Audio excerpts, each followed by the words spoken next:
Boa noite a todos, estamos aqui com mais um Papo BIM Day, continuando a programação desse evento que está sendo realizado durante toda essa semana, e aí hoje teremos como tema a estratégia de difusão do ensino BIM no Brasil, e temos como palestrante a professora Regina Ruschel, que é talvez uma das principais referências disso aqui no Brasil. Então, eu vou apresentar aqui rapidamente a professora Regina e aí passar a palavra para ela. Então, a professora Regina é atualmente pesquisadora e professora colaboradora junto ao Programa de Pós-Graduação em Arquitetura, Tecnologia e Cidade da Universidade Estadual de Campinas, é editora-chefe da revista Parque, Pesquisa em Arquitetura e Construção e membro do corpo editorial da Building Research and Information. Desenvolve pesquisas no tema da modelagem da informação da construção e aprendizado de máquinas aplicado ao projeto, construção e operação de edificações e no ensino, tendo formado inúmeros mestres e doutores com seguidas premiações. A professora Regina, inclusive, foi minha orientadora de doutorado, então vou passar agora a palavra para ela, e antes de tudo gostaria de agradecer muito pela disponibilidade de estar aqui com a gente, participando dessa rodada de eventos que a gente está organizando, no sentido de incentivar o desenvolvimento do BIM. A gente está abordando vários temas, e aí um tema que é estratégico, que é fundamental, é exatamente como a gente pode difundir o BIM na base, que é exatamente no ensino, aqui dentro do Brasil. Então, professora, muito obrigada, e com você a palavra. Muito obrigada. Obrigada, Max. Um prazer estar com você aqui hoje. Você esteve comigo na pós-graduação, foi uma segunda aluno de doutorado na Unicamp, e guardo extremas boas lembranças, e a sua defesa foi um show. A sua tese de doutorado, eu acho que todos deveriam buscar e ler, porque depois virou duas partes dela virou capítulo de livro, então assim, uma honra estar aqui com você. E com todos que estão aqui hoje também. Espero que gostem daquilo que eu tenho para falar. Às vezes o conteúdo não é inédito, mas ele é colocado de uma forma aqui solicitada, né? Para a gente ver quais são as estratégias para a difusão do ensino do BIM no Brasil, né? Como evoluiu, né? Como eu tenho visto que está evoluindo, né? Como a gente... quais eram as forças iniciais e que forças tem hoje para difundir o ensino do BIM no Brasil.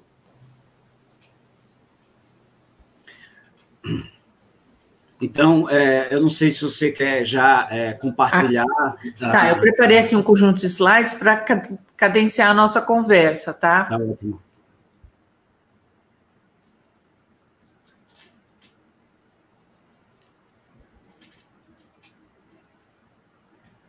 Vocês estão vendo? Não, né?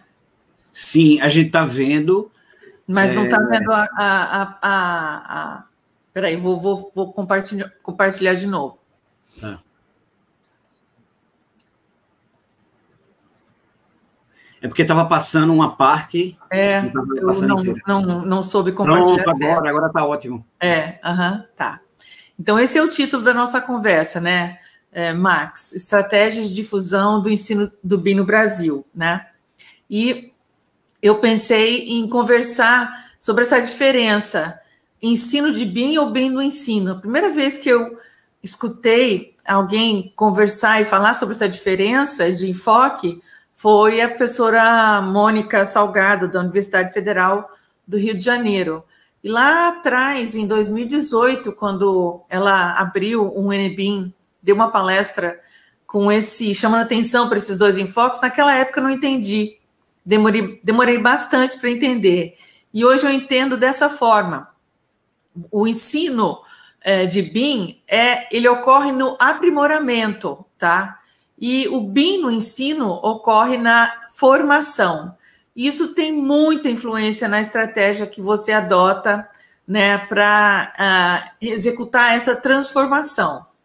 E aí, vou falar aqui agora da estratégia de difusão, né, desses fluxos, né, impactos que essas abordagens, né, se você faz uma estratégia top-down, o impacto é muito grande, a mudança ela é muito forte e visível.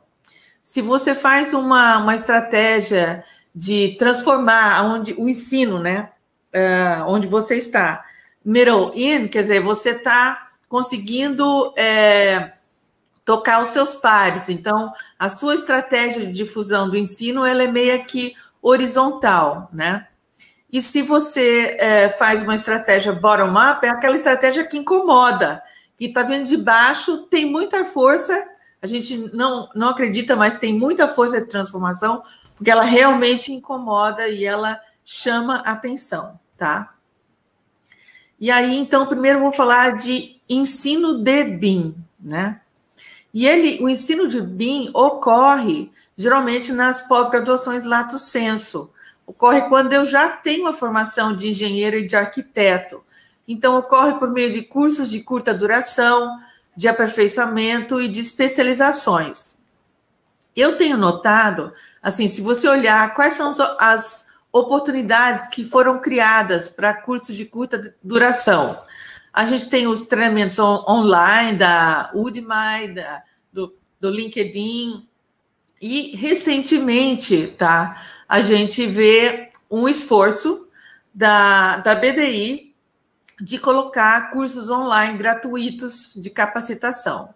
As revendas de software também fazem cursos, também estão dentro desse contexto de quem fomenta essa disseminação do BIM, mas aí esse tipo de treinamento é muito instrumental, muito voltado para o aplicativo em si, né, para o software em si. E você tem empresas especializadas em treinamento ou empresas que dão suporte à implementação do BIM. E essas empresas fazem o diagnóstico daquela organização que pretende incorporar BIM e enxergam as mudanças necessárias, enxergam onde querem chegar, as mudanças necessárias e, geralmente, também fazem treinamentos in-house, né, dentro da casa, dentro do lugar, para aquela empresa, organização que pretende implementar BIM. Então, essas são, assim, as estratégias, né, quem hoje se esforça para disseminar o BIM por meio de cursos de curta duração. Agora, vou chamar atenção para esse esforço, que é uma estratégia top-down, né, que vem da BDI, da Agência Brasileira de Desenvolvimento Industrial, e ele tem já online, de forma gratuita, 2 cursos. Prestar atenção que aqui os cursos são teóricos, tá? Agora, achar que por um curso ser teórico ele tem menos valor é um ledo engano. Cursos teóricos são a base e fomentam muito a compreensão do BIM de uma forma holística, grandiosa e não tão instrumental, tá? Então, esse esforço da BDI aqui, ele é muito importante. E ele é muito voltado para a gestão pública. Por quê? Por causa da estratégia BIM-BR, né? É sobre a gestão pública, é sobre as obras públicas que vai vir primeiro o primeiro mandate, né? A obrigatoriedade de contratar, executar e mais no futuro, né? Operar com BIM. Então, a gente vê o governo brasileiro criando mecanismos, e esse não é o único, tem um outro em andamento, tá? Para, de certa forma, dar oportunidade de capacitação, né, para essas pessoas que estão dentro dos ministérios, né, estão dentro da Ministério da Aeronáutica, de Defesa, Marinha, né, que vão, então, começar a ter obras sendo contratadas com BIM. Então, é requerido criar mecanismos de difusão de capacitação. E esse aqui é um primeiro esforço que a gente vê explicitado. Agora, a gente também tem, agora a gente tem que aqui prestar atenção, que a estratégia de difusão de BIM associada ao que eu vou aqui falar, no fundo, é um modelo de negócio, né? Um modelo de negócio educacional. Então, a gente vê aqui especializações BIM, e aqui eu listo só algumas, né? O Master International BIM Management da Ziggurat, o Master BIM Coordenação e Gestão da EPOG, o MBA Plataforma BIM do INBEC, o Master BIM Authority do Grupo AJ, o Instituto de Engenharia em São Paulo agora aqui tem uma especialização, Práticas Integradas em BIM, do Instituto Mauá, que fez um esforço de transformação da sua graduação muito grande, e agora tem um curso de especialização, e a gente também vê a UNB fazendo um esforço também para promover especializações. E no site da BDI existe hoje, eu acho que o lugar com a lista mais completa das especializações brasileiras. Então, não faltam oportunidades, né, para o ensino continuado, para quem já tem uma formação em engenharia, arquitetura e técnico em edificações, de se transformar, né, de entender o que é BIM e dessa forma transformar a sua prática ou transformar o lugar onde está, tá? Essas especializações de 360 horas, elas são impactantes nas pessoas. Eu montei uma especialização que só teve uma turma e eu vejo até hoje o impacto, né, que esses alunos meus causam onde estão. Então, isso deve ocorrer com todos aqueles que já formaram nessas especializações, né? Então, apesar dessa estratégia de difusão de BIM ter por trás um modelo de negócio, tá? Ela tem um grande impacto na transformação de BIM requerida hoje, tá? Agora, aquele que busca, né, a formação em BIM por meio da especialização, havendo uma grande quantidade de oportunidades, ele deve avaliar com muito carinho. E aqui eu chamei atenção nesses quadradinhos para olhar para o tipo de disciplina que esses cursos oferecem.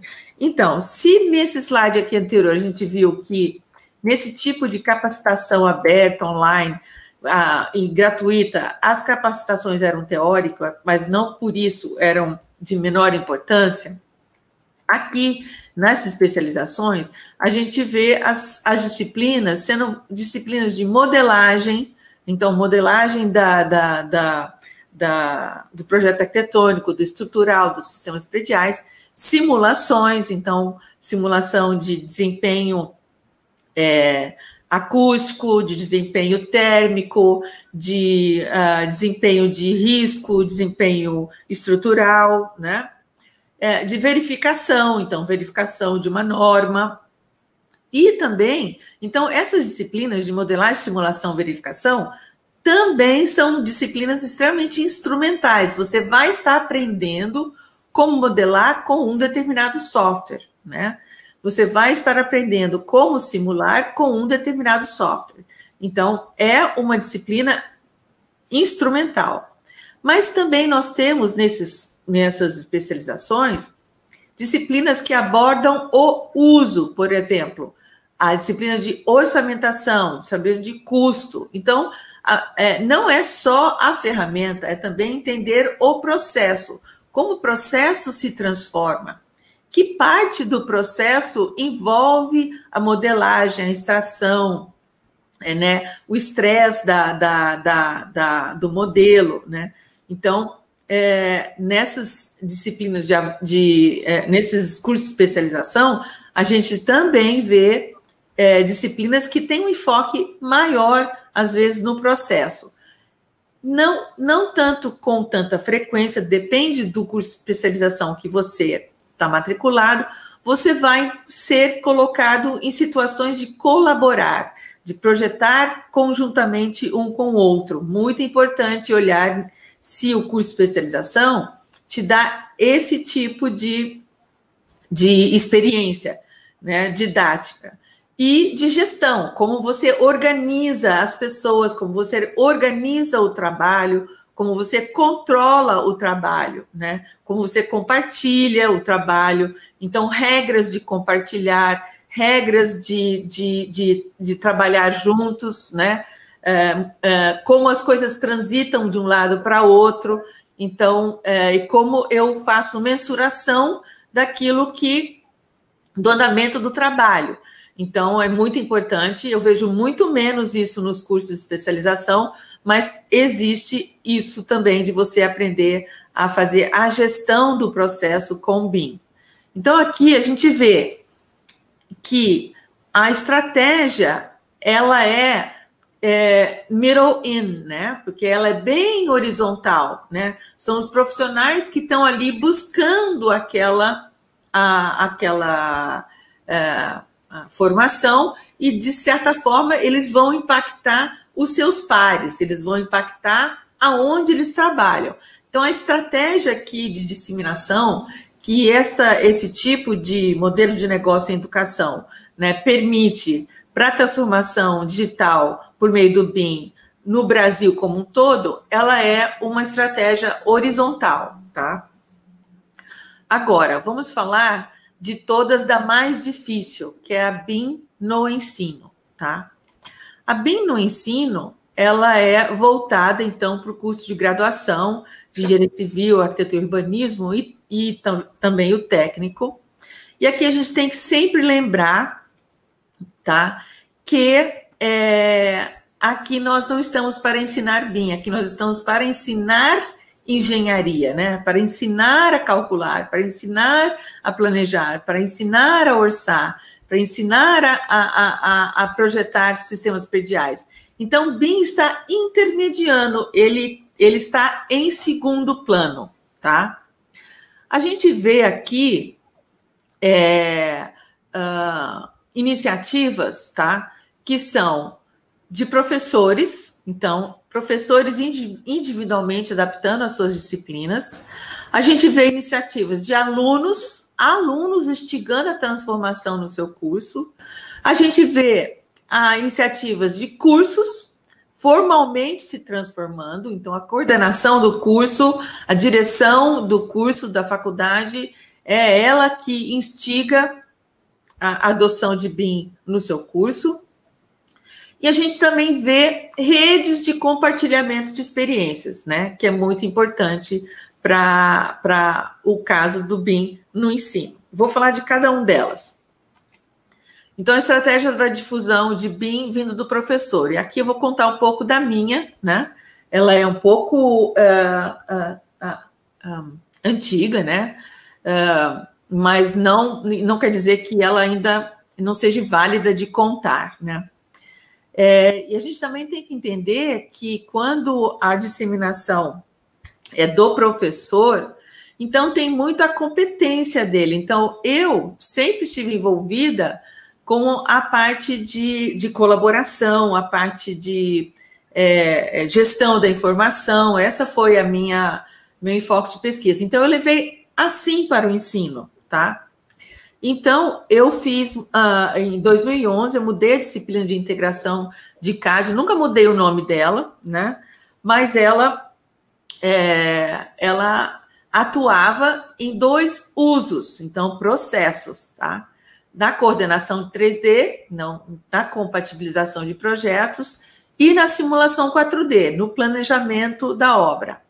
Ela é uma disciplina da Engenharia Civil, de laboratório, e nós usávamos um aplicativo que era o Navisworks.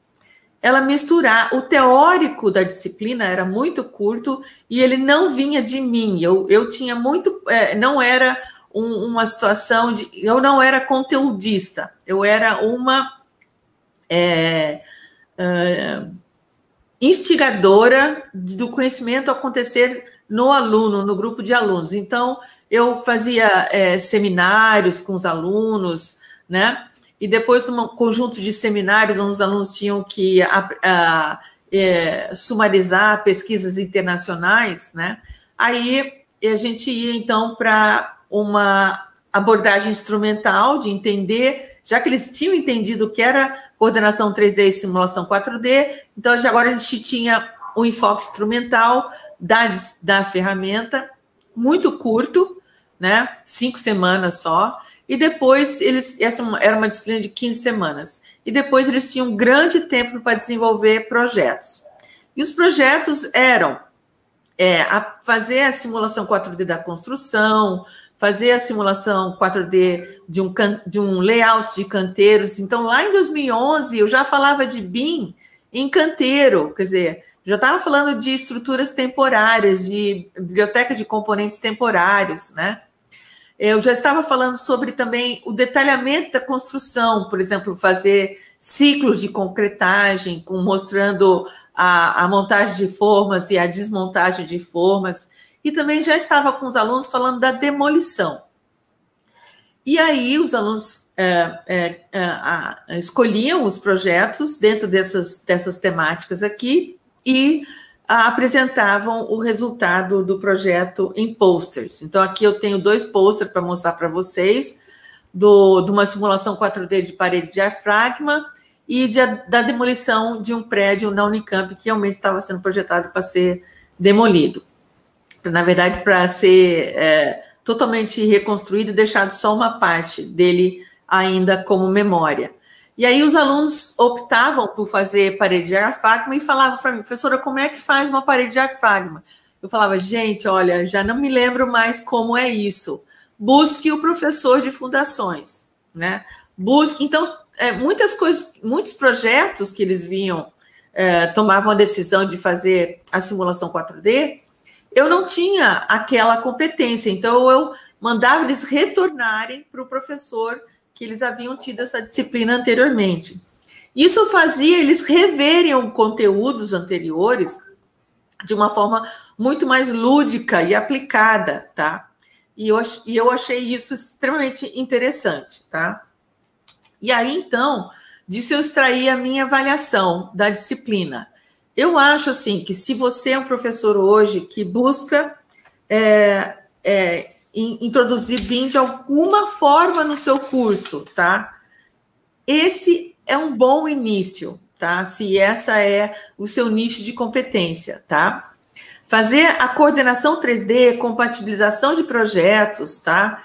E pensar o planejamento da obra é um bom lugar de se começar. A gente não precisa começar introduzindo BIM no curso de graduação pela modelagem. Aliás, iniciar pela modelagem é o caminho de todos o mais difícil, tá? A dificuldade aqui é que você vai precisar de modelos prontos para você, então, fazer a compatibilização e aí, minimamente, ter que editar esses modelos para retirar os erros. E também usar o modelo para fazer a simulação 4D. Então, o que tem aqui, o que eu já fiz várias experiências diferentes. Com essa disciplina, eu fiz uma colaboração assíncrona entre alunos de 2 cursos, de arquitetura e urbanismo e da engenharia civil. Então, o exercício de fazer compatibilização, a gente fazia compatibilização de um projeto que estava sendo desenvolvido no curso nosso noturno de arquitetura e urbanismo. Então, os alunos faziam o projeto, depositavam ele num servidor de Revit, e os alunos da Civil, durante o dia, pegavam o projeto, faziam análise de compatibilização por meio de um checklist que a gente preparava para eles. Olha primeiro isso, depois olha isso, confronta isso com aquilo. Então, a gente fazia um roteiro para eles de compatibilização. Eles pegavam um relatório e mandavam para o aluno de arquitetura o relatório, que aí, então, corrigia o trabalho. A gente... Tá, então essa é a experiência que está sendo mostrada aqui nesse slide, tá? E os alunos, como os alunos viam essa disciplina? Com muito gosto, tá? A gente notava uma preferência, era sucesso entre os alunos, tá? A única barreira que eu percebi nessa disciplina, que ela foi enfrentada ao longo dos anos, tá? Foi com a inexperiência em modelagem. Como a gente inseriu modelagem posteriormente, né? Então, os alunos chegavam para essa disciplina sem experiência de modelagem, tá? E isso foi sendo mitigado aos poucos, não só por causa que havia, então, lá no segundo ano no segundo ano, né, no primeiro semestre, segundo ano, uma disciplina de modelagem, nos estágios os alunos já estavam adotando, né, sendo requisitados para trabalhar com BIM de alguma forma. Então, essa barreira, né, a dificuldade, né, de não ter a experiência com modelagem, ela vai diminuindo ao longo dos anos, tá? E a gente percebe, assim, um interesse muito grande, e essa é uma disciplina que faz com que os alunos optem no seu TCC de alguma forma, aplicar BIM no TCC, tá? Agora, lições aprendidas da minha parte, a gente precisa ter modelos prontos, né? Não precisam ser modelos perfeitos, modelos com erros também são bons para aprender, né?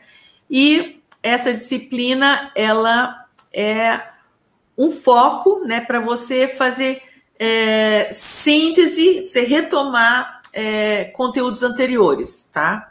E assim, de certa forma, você também acorda o corpo docente, né? O corpo docente que antes não tinha noção do que era BIM, agora ele é instigado pelo aluno, né? Que vem com ele com dúvidas, que vem com ele e mostra o que está fazendo. Então, de certa forma, você consegue, né, tocar os seus colegas de forma remota, sem ser através de você, mas através do corpo docente. E eu acho muito importante a gente sempre mostrar para o aluno, mesmo na graduação, que olha como isso é importante, que olha para onde isso está indo.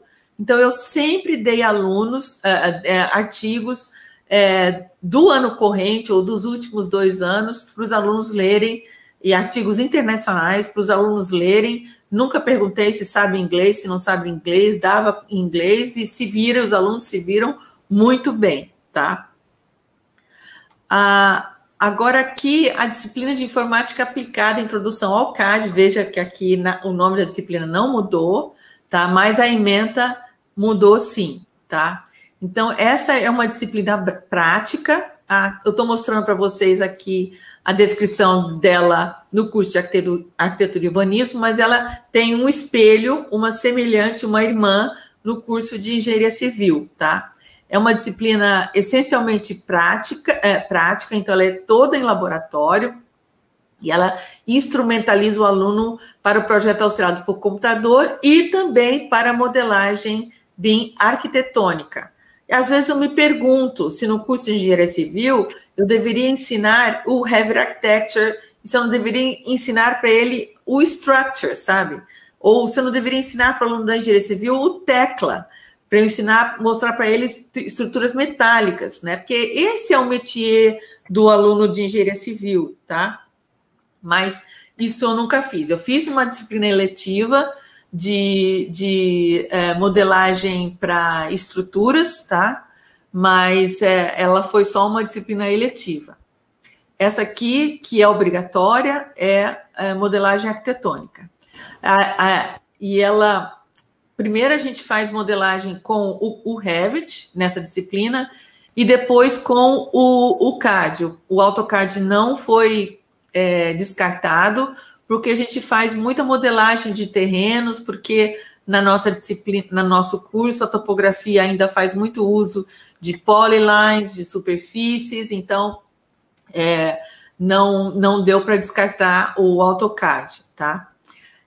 De que forma ela é cadenciada? São 3 entregas. Primeiro, o aluno faz a maquete digital desenvolvida em Revit, depois ele faz a documentação técnica extraída da maquete, e depois ele faz a modelagem digital volumétrica do terreno e também a extração de planos para fazer maquetes com corte a laser, tá? Então, essa disciplina, no nosso curso de graduação, ela é dada no mesmo semestre que o aluno faz a disciplina de maquete. Então, eu sempre fiz uma parceria com o professor de maquete, e nessa disciplina, o modelo digital modelado era o modelo que o aluno faria na maquetaria. Isso ajuda, as duas disciplinas, então, se ajudam muito. Para mim, me ajudam muito porque eu tinha um professor arquiteto fazendo uma escolha de um bom modelo a se estudar, né? E traria alguma conhecimento de obras de referência para o aluno, e na minha disciplina ele ia aprender isso na modelagem e na extração da documentação. E aí você vê aqui a alegria do aluno no final da disciplina, tendo essa coisa trabalhada de forma síncrona. Eu já não dou mais essa disciplina, quem dá essa disciplina agora é a professora Ana Cooper, e eu me lembro de uma vez, não sei se ela ainda está fazendo isso, que ela juntou 3 disciplinas desse semestre, e a terceira disciplina que trabalhou junto era de projetos, e os alunos estavam fazendo um abrigo temporário. E eu lembro que eles projetaram o abrigo temporário aqui nessa disciplina, quer dizer, modelaram o abrigo temporário nessa disciplina, projetaram na disciplina de projeto, fizeram os cortes necessários das partes possíveis na maquetaria, depois eles foram no sítio dela, construíram o abrigo temporário e dormiram uma noite no abrigo temporário. Quer dizer, eu achei essa experiência maravilhosa, tá? Aqui um exemplo da extração de documentação, que eles conseguem, o nível de extração de documentação que eles conseguem criar nessa disciplina, e a minha avaliação, né? Eu acho que o aprendizado ele é intenso para um único semestre, ele é básico da competência inicial de modelagem, extração de documentação e informação, e é muito importante a gente fazer a integração horizontal com outras disciplinas, né? A gente já vai começando a trabalhar a questão da colaboração, né, com o BIM na graduação, né? Os alunos são críticos, assim como eles são muito benevolentes e bonzinhos com a gente em disciplinas de projeto que tem BIM, ou na própria disciplina de planejamento, a simulação 4D e compatibilização, que você não ensina tudo para ele e ele aprende muito sozinho, aqui é totalmente ao contrário. Aqui você requer um professor que domina bem a ferramenta, tá?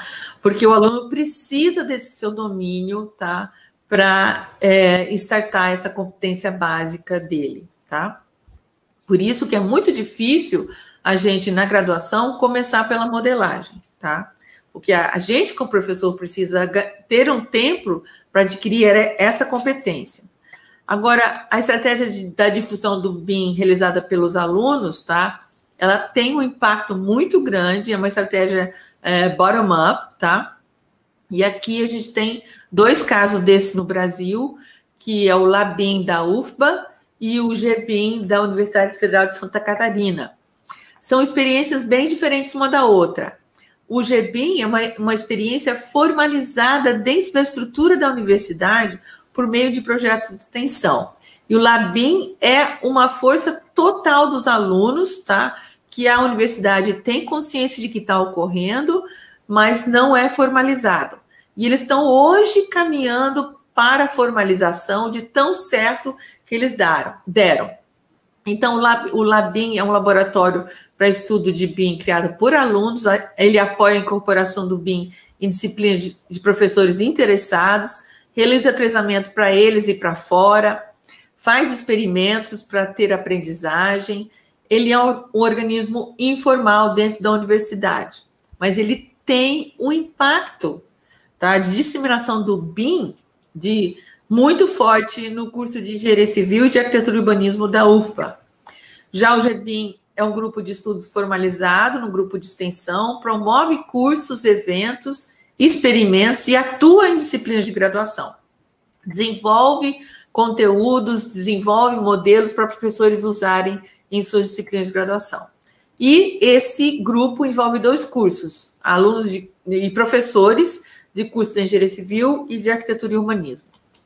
Agora, cursos formalmente se transformando. A gente também tem, de todo, essa é a situação mais difícil, e eu sempre fugi disso, mas hoje eu estou envolvida nisso, tá? E eu vejo isso ocorrendo e muito no Brasil, de uma forma silenciosa, mas está ocorrendo sim. Por quê? Principalmente nos cursos de engenharia civil, por causa da nova diretriz curricular, que requer que os núcleos docentes estruturantes revejam os projetos pedagógicos pensando em competências. E aí, esse momento de revisão de projeto pedagógico dá abertura para professores que têm já a consciência e já praticam BIM minimamente em suas disciplinas, de entrarem nessas situações e fazerem desse um momento oportuno de transformação da grade curricular, tá? Então, vou mostrar para vocês aqui um exemplo de um curso técnico, tá? Que eu fiz a observação da transformação do curso técnico. E essa observação está narrada aqui nesse artigo, que foi publicado na revista Gestão e Tecnologia de Projetos, tá? Ele é um curso do Senai, e ele tem essa estrutura. O desenho de cima é a estrutura dele até 2016, e o desenho de baixo é o que a transformação de BIM na grade curricular do curso, como ela aflorou, tá, na competência e naquilo que e nesse técnico que agora a Escola Senai Orlando Laviero Ferraiolo, de Tatuapé, em São Paulo, entrega para a comunidade, né? Então, hoje, essa escola do Senai entrega um técnico de edificações que tem a competência de modelador virtual de edificações, tá? Como eles fizeram isso? E também existe a mudança foi necessária, tá? Para ter essa nova competência, foi necessária ser colocada apenas em um módulo específico da formação. Como eles fizeram isso? Eles estudaram, eles fizeram um tour, foram para o exterior, conhecer outras experiências, conhecer como o BIM estava sendo disseminado na Europa. E eles voltaram, fizeram uma análise do curso deles, fizeram um exercício de convencimento do corpo docente, tá? E foram apoiando, treinando e apoiando o corpo docente para passar por essa transformação.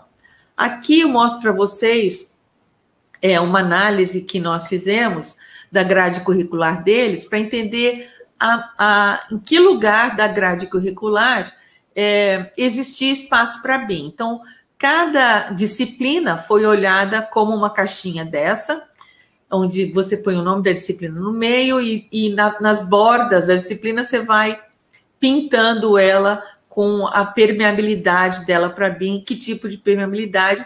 E esse aqui é uma ferramenta de diagnóstico, de análise de grade curricular da professora Érica Kekuchi, da Universidade Federal da Bahia, que ela desenvolveu no seu doutorado. E essa ferramenta assim, tem sido usado e muito, tá, em vários cursos de graduação que querem entender de que forma ele pode se transformar. Então, aonde está o lugar da mudança em termos das disciplinas? Então, aqui está um desenho do primeiro, segundo e terceiro e quarto semestre, quais eram as disciplinas, e quanto mais estiver pintado na borda, mais tem inserção de BIM naquela disciplina, tá? Aqui está um pouco de análise de quais são os conceitos BIM que deveriam ser tratados nas disciplinas. Então, parametrização, semântica de modelo, modelagem geométrica tridimensional, coordenação do processo, a questão da orientação de objetos, da estrutura de heranças, tipos, né? A simulação e análise, colaboração, ciclo de vida, visualização e interoperabilidade. E aqui também, como é um curso técnico que muito tem de prática, que o aluno vai lá e constrói uma casa, instala, faz a instalação dos sistemas prediais elétrico, hidráulico, né?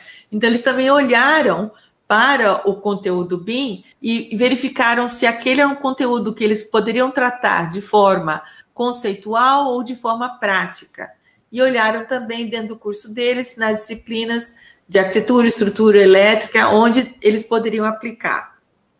Olharam também nas disciplinas que tinham interface, né?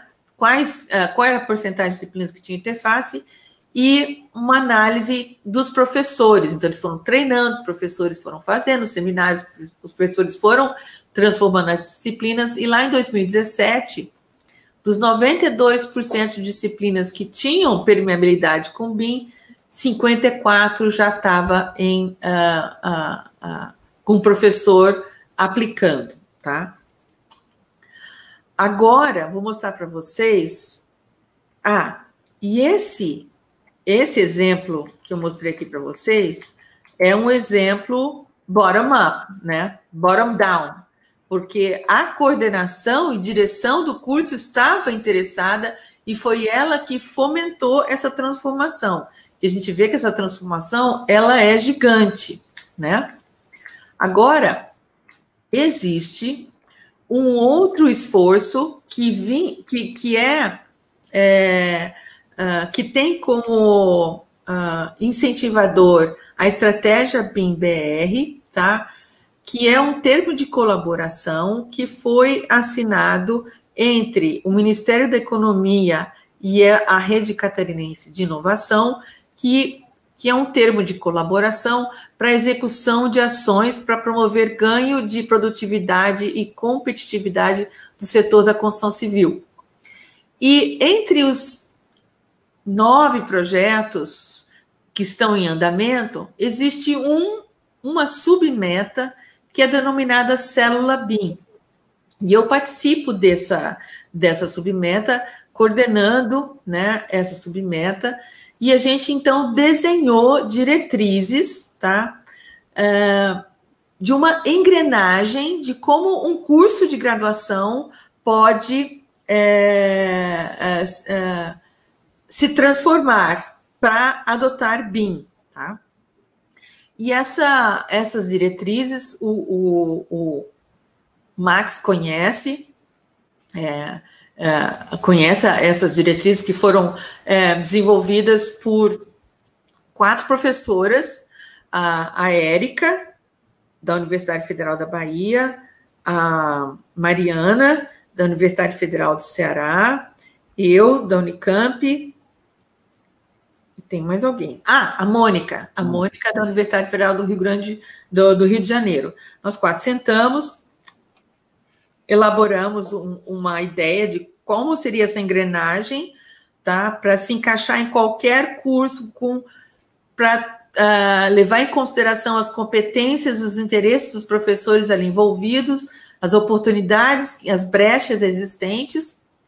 A gente criou essas diretrizes, elas foram validadas pelo Ministério da Economia, também, de certa forma, por os integrantes da estratégia BIM-BR, de academia, que foi o professor Toledo e o Shir, e agora essa estratégia está em execução numa universidade, na Universidade Federal do Paraná. Então, ela passa por 4 etapas de formação e instalação da célula, de planejamento das ações da célula, de realização dos projetos pilotos para transformar o curso e de formalização da célula para que essa experiência possa ser replicada em qualquer outra universidade, tá? Ela tem premissas, as premissas são buscar a inclusão de inovações da indústria 4.0 nos conteúdos didáticos, ter em mente objetos de aprendizagem que devem ser desenvolvidos considerando a taxonomia de Bloom, quer dizer, os domínios cognitivos. Eu quero, nesse exercício, gerar conhecimento, eu quero, nesse exercício, gerar compreensão, gerar compreensão de como aplicar BIM, como fazer análise com BIM, como fazer síntese com BIM, como fazer avaliação com BIM. Ações de aprendizagem que devem abordar metodologias ativas e fomentar a colaboração e, com certeza, não esquecer das competências das diretrizes curriculares, dos cursos, que isso deve ser mapeado, né, nessas ações que a gente vai desenvolver para transformar o curso, tá? E, no final, compartilhar experiências, que é muito importante. Aqui eu mostro para vocês um exemplo do Enebim, tá? Que reúne professores, pesquisadores, instrutores, consultores para compartilhar experiências didáticas. É um evento anual. Em 2020, por causa da pandemia, ele não ocorreu, mas nós fizemos ações que estão hoje no... conversas que estão hoje no canal do YouTube do GTTIC da ANTAC, tá? Ixi, desculpa aqui. Desculpa, meu celular, como é que fala? Meu celular começou a tocar aqui, Samba. Pronto. Bom, aí... Aqui está o exemplo, o canal do YouTube, onde estão esses vídeos dos webinars, entrevistas, discussões e palestras do Enebim. E eu vou começar, então, a fechar a minha fala com vocês. Resgatar que no Brasil a gente teve uma difusão de ensino do BIM, começando por iniciativas middle-in, então iniciativas que foram horizontais, que tocaram os pares. Depois nós tivemos iniciativas bottom-up, né, dos alunos que vêm e cutucam, eu quero um curso, eu já vou fazer, eu sei fazer, olha como se faz. E agora a gente vê iniciativas governamentais ou também de cursos que decidem que vão fazer a transformação do seu curso ou estão criando oportunidades, né, de forma estratégica e organizada para a gente ter, então, a adoção do ensino do BIM de uma forma mais homogênea e ampla no Brasil, tá? E assim eu termino, peço desculpas aqui pelo sambinha durante a apresentação, e assim eu termino a minha fala. Espero que vocês tenham gostado. Professora, muitíssimo obrigado. Eu acho que foi muito bom, acho que sintetizou muito o tema que a gente estava colocando para ser discutido aqui com o pessoal. As pessoas estão aqui, o público está aqui colocando assim, trazendo algumas perguntas, comentários, mas assim, muita gente muito animada com o que foi colocado, porque realmente é um tema fantástico e que principalmente quem trabalha com ensino, eu acho que isso aí foi muito elucidativo, a forma como você colocou e estruturou a ideia do BIM utilizando essas estratégias desde bottom-up até top-down, e eu acho que a gente está um pouco nesse caminho de conscientização e de formação de pessoas que vão aos poucos transformar. Acho que a gente tem que ir por aí.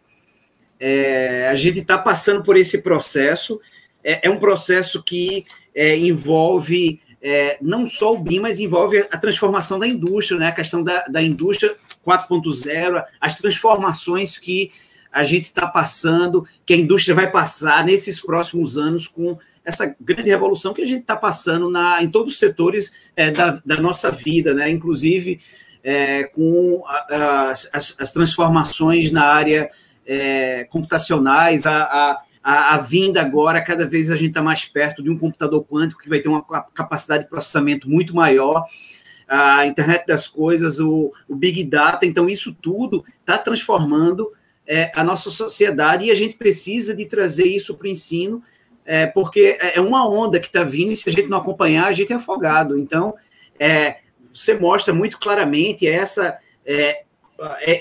um pouco dessas estratégias, eu acho que a gente tem que começar a trazer para a discussão cada vez mais esses conteúdos, porque o que eu vejo aqui, inclusive muita gente coloca, é como. Então, por exemplo, aqui, deixa eu trazer aqui alguns comentários de algumas pessoas. Deixa eu trazer aqui Kelly, ela coloca: maravilha, poderíamos tentar dentro do mesmo curso também, especialmente em engenharia civil, modelagem feita pelos estudantes iniciais e a compatibilização pelos mais avançados. Então, assim, são muitas ideias que vão surgindo e que a gente tem que começar a catalogar e juntar essas pessoas que trabalham com essa área, né? Então, é uma área que, de uma certa forma, embora tenha alguns anos, você mostra aí sua experiência de praticamente 10 anos, mas que, de uma certa forma, ainda é um pouco incipiente. Ainda tem muita gente que, dentro de um curso de arquitetura e urbanismo ou engenharia civil, que não sabe o que é o BIM e ainda entende muito o BIM como um ferramental.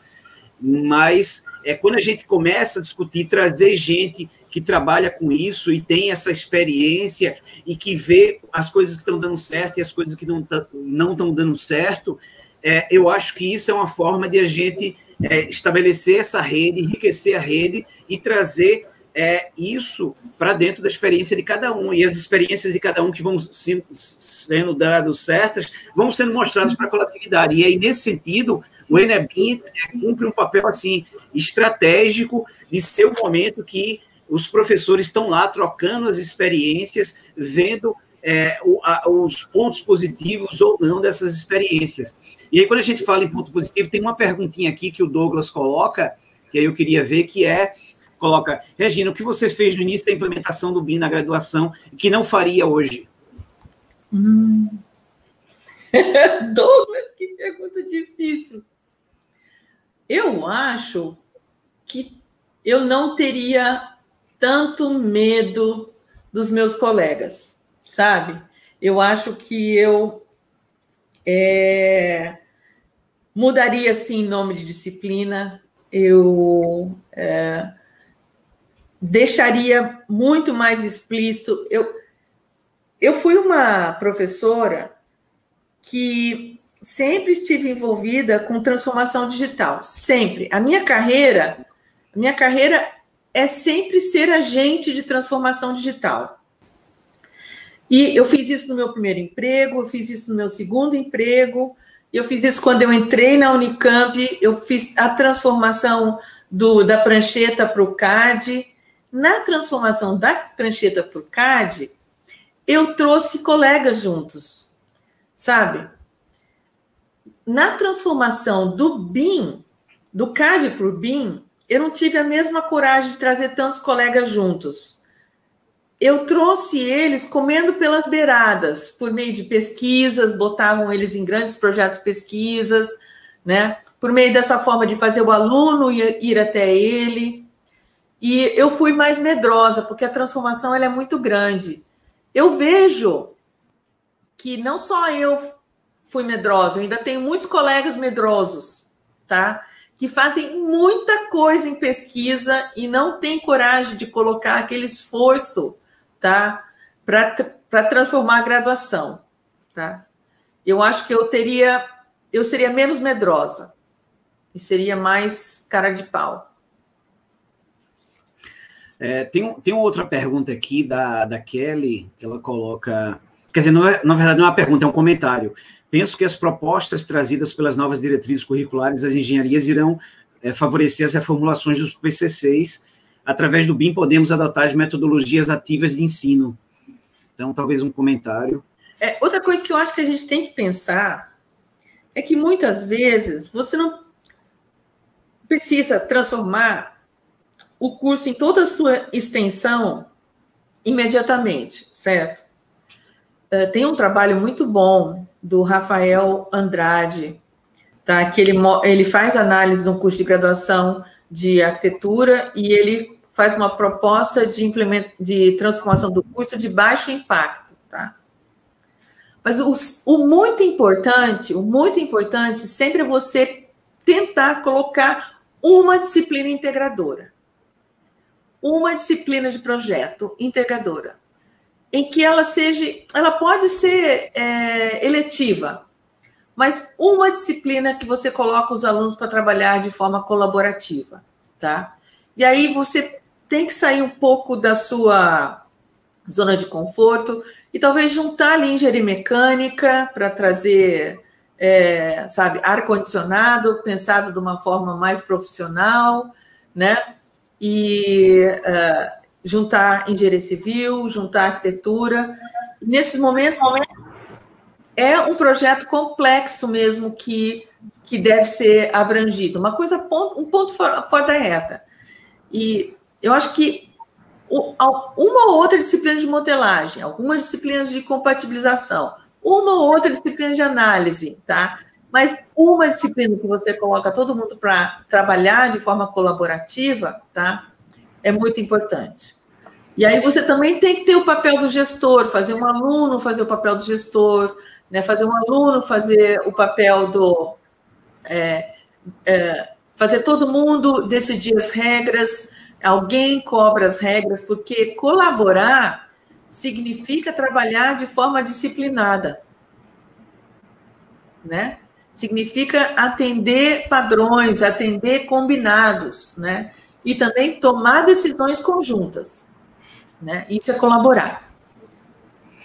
Então, eu acho realmente isso fundamental, porque a vida profissional é essa.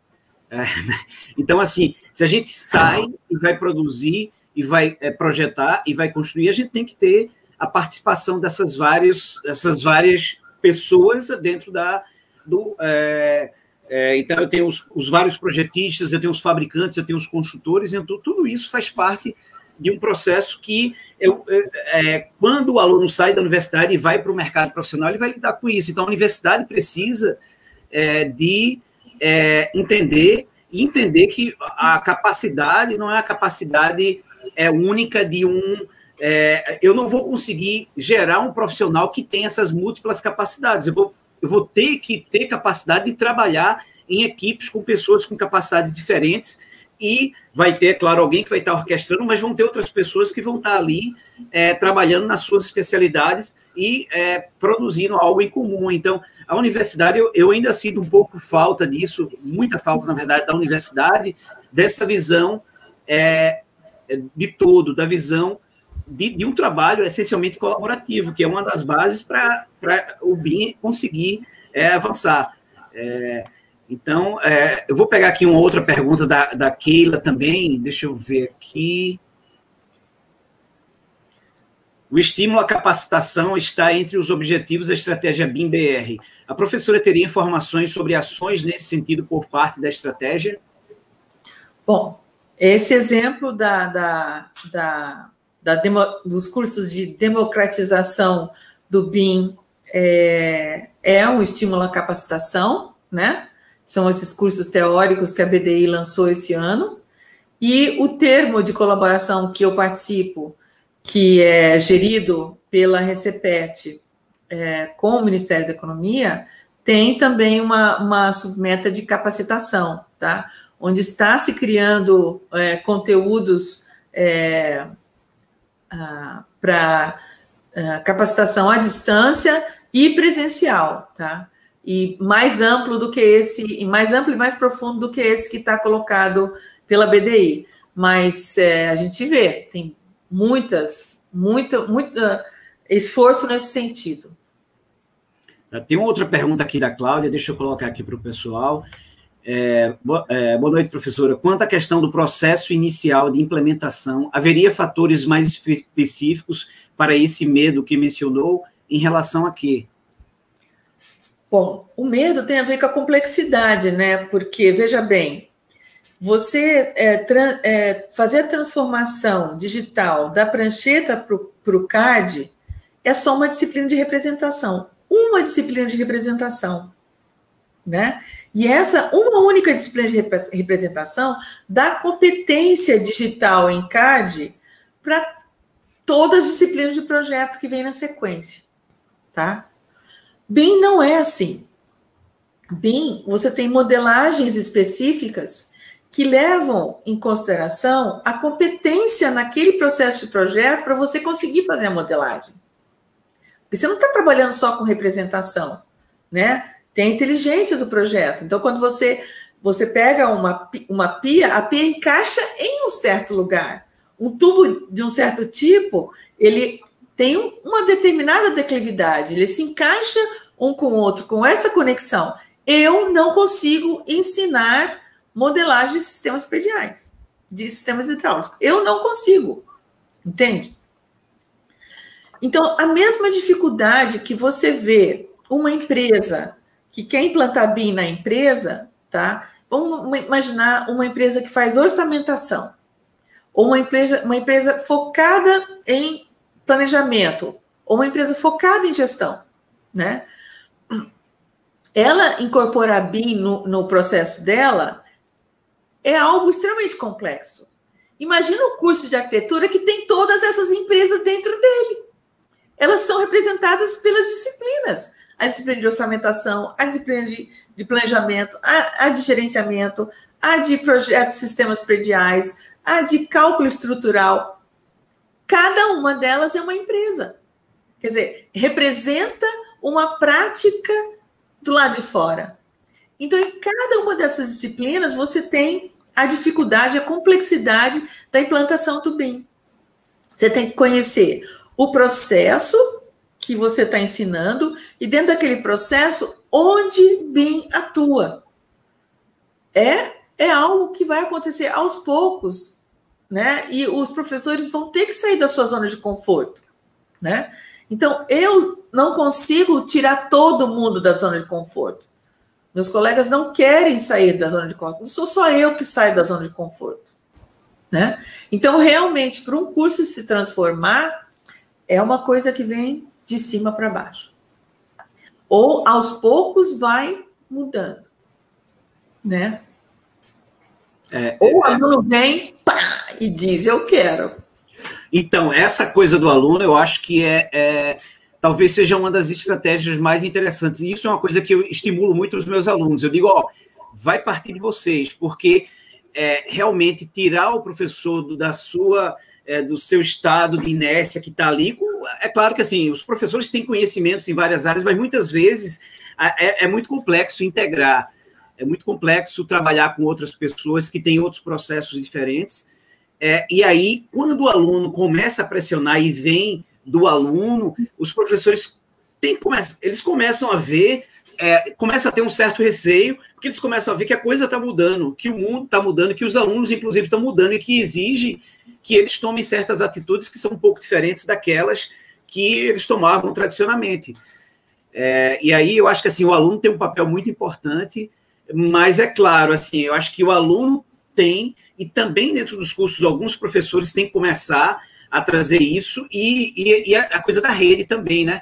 Assim, a gente ter eventos como esse, trazer professores de fora para dentro da universidade, que hoje em dia com o digital é tudo muito mais fácil, para começar a convencer aqueles outros professores. Então, aquele professor que está meio em cima do muro, eu acho que é uma forma de chamar ele, dizer, dá para trabalhar com você, aquele outro professor, dá para trabalhar com você. Então, aos poucos, a gente começa, não sei o que você acha assim, desse tipo de estratégia de ir convencendo as pessoas que isso é fundamental, que essa transformação ela vai ser fundamental, principalmente quando a gente começa a olhar o que está acontecendo nas outras áreas. Então, quando a gente olha para a medicina e vê inteligência artificial sendo usada, quando a gente olha para a parte do direito, vê também a inteligência artificial, vê para as outras áreas e vê que isso vai chegar nessa nossa área e que vai alterar muita coisa, e que se a gente não tiver preparado para isso, vai ser um baque muito grande. Então, isso talvez seja uma forma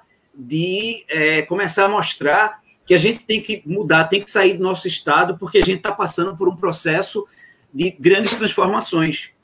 Mas, sabe, a gente não vê, se não fosse Funebim, a gente não veria, mas tem muita coisa sendo feita, muita coisa sendo feita. Eu, há uns, talvez lá em 2011, né, uns 10 anos atrás, eu passei por um momento de muito desânimo, e eu tive a impressão de que eu nunca viria viva, tá, a transformação, dos cursos de arquitetura e urbanismo e engenharia civil, tá? E hoje eu vejo que isso não é verdade. Hoje eu vejo que está acontecendo sim, está pipocando em tudo que é lugar, em alguns lugares mais do que outro, tá? E hoje eu vejo aquele desânimo que eu tinha, aquele descrédito que eu tive lá em 2010, 2011, com alguns jovens da prática que hoje estão à frente, puxando o BIM na prática, sabe? Puxando o BIM em grandes empresas, tá?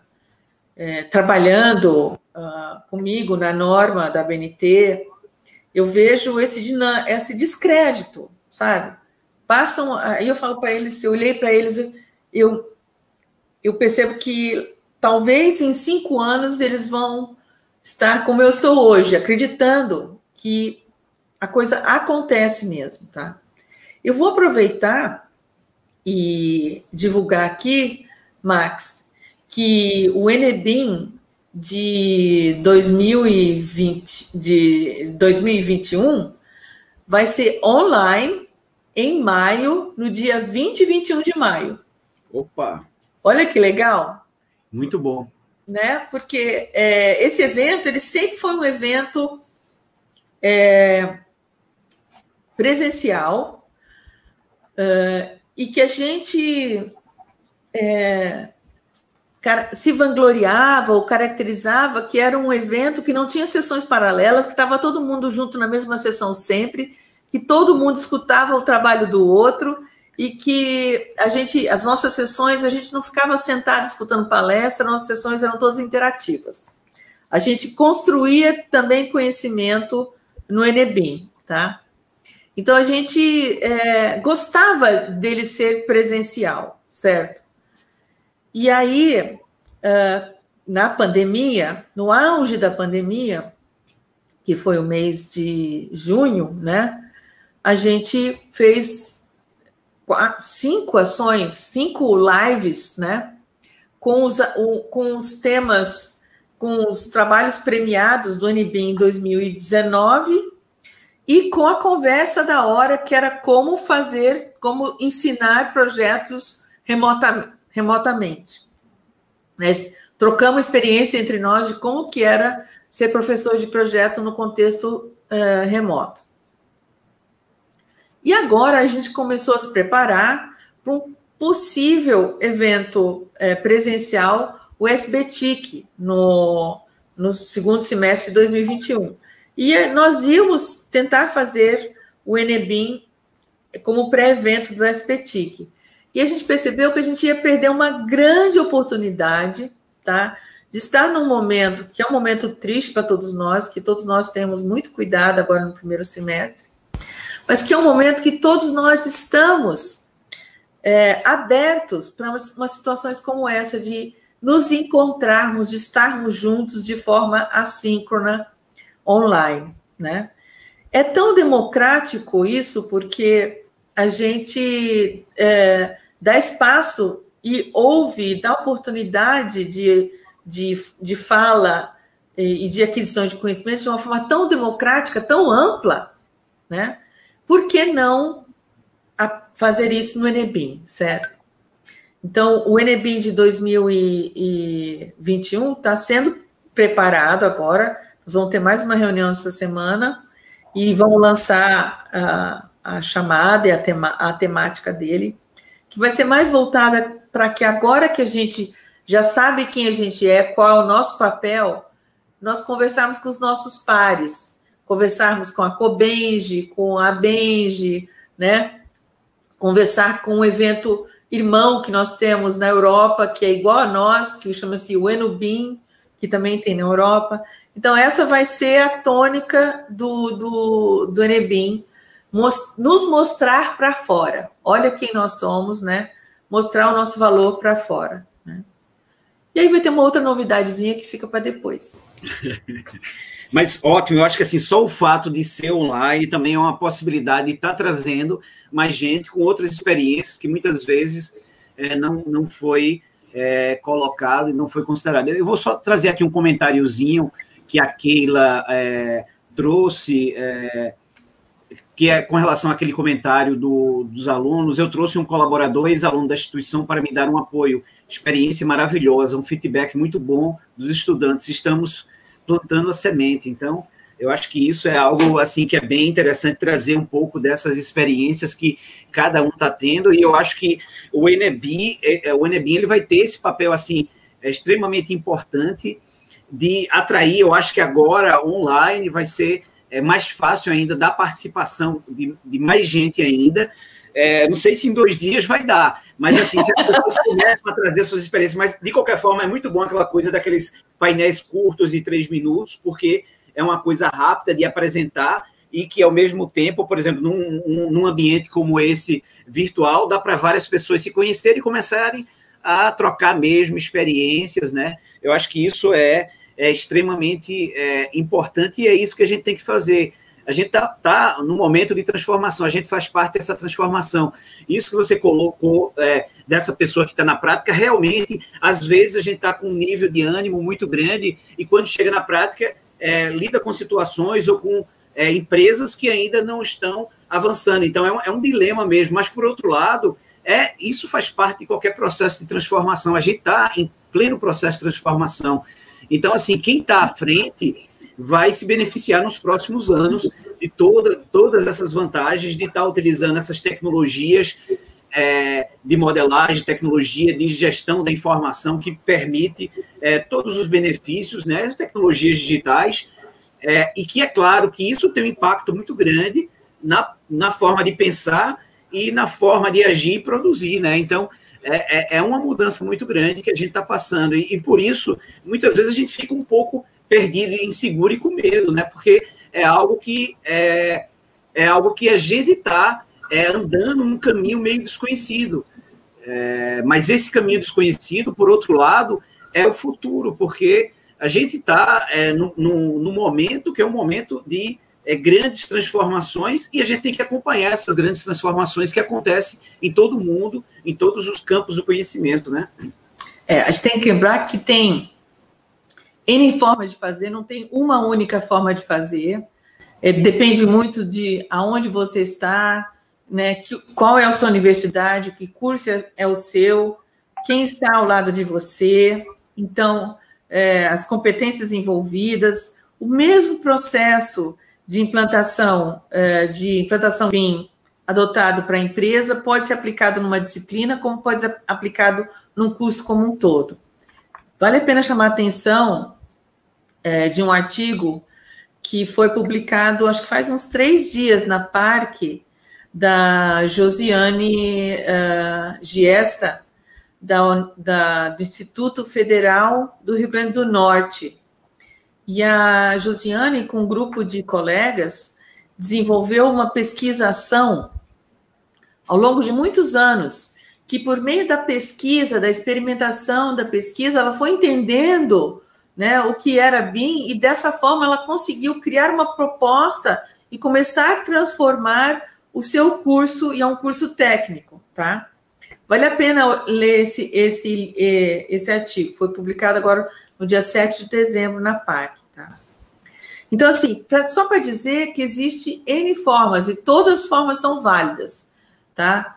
Que se você pode ser horizontalmente, pode ser de baixo para cima. Se você tiver fôlego e estiver numa posição que te dá chance de fazer a transformação de cima para baixo, ou faça, tá?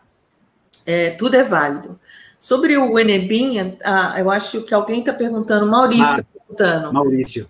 Se a gente já tem calendário. Então, vai ser no dia 20 e 21 de maio, e o limite para enviar os resumos e posters vai ser no dia 7 de março, tá? Um mês depois do SBTIC. 7 de março é resumos. Entendendo que o Enebim não é um lugar para fazer crivo científico, tá? Então, os trabalhos submetidos, a gente olha e vê se eles estão dentro do escopo.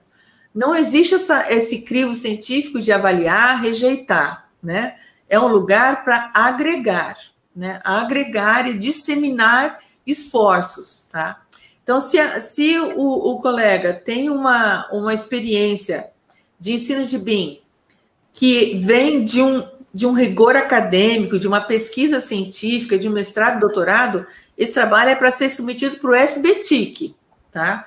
Porque lá vai ser o lugar dele, né? É um lugar onde o trabalho vai ser avaliado com mais rigor acadêmico. O NBIM é um lugar para juntar pessoas e disseminar experiências, tá? Professora, assim, a gente poderia ficar aqui conversando, porque o tema é fantástico, mas assim, a gente já está chegando aqui no momento, está chegando aqui em 1h e 17 minutos, então eu queria assim, deixar para você colocar suas palavras finais e aí a gente faz o fechamento. Eu acho que nós temos que acreditar no nosso poder de transformação, tá? E o nosso poder de convencimento. Aquilo que a gente faz, os outros percebem, né? E é dessa forma que a gente, aos poucos, vai transformando, com muita coragem, experimentação, né? E muita divulgação daquilo que se faz, muito envolvimento dos outros, a gente transforma aonde a gente está. Então, assim o façam. Tá ótimo. Muito obrigado mais uma vez. E é só lembrando para o pessoal que amanhã vai ser o último dia dessa série de eventos do Papo BIM Day, e aí o tema vai ser o papel das associações na disseminação do BIM no Brasil. E aí vai ter a participação do professor Eduardo Toledo, representando o BIM Fórum Brasil, do Alexander Juste, representando a CBIM Nacional, o Walmart, que é representando a BIM do Espírito Santo, o Kleber, que é representando a BIM de Pernambuco, e a Adriana Barreto, representando a BIM do Rio de Janeiro. Então, amanhã, às 20 horas, nesse mesmo canal do Papo BIM Day. Então, fica aí. Pode dizer que essas associações, né, como a Associação BIM, elas têm um papel, fundamental na disseminação. Então, muito obrigado, professora, e aí fica para a próxima vez. E o lembrete, 21 de maio, 20 e 21 de maio, o NBIM, e aí vamos participar, pessoal. Acho que é um evento fantástico. Eu acho que a gente tem que chegar lá para trazer essas discussões todas nesse evento. Pena que só são 2 dias, mas vai ser fantástico. O bom que vai ser online. Bom que vai ser online, isso mesmo. Obrigada, então, Max. Muito obrigado. E é isso, pessoal. Tchau, tchau.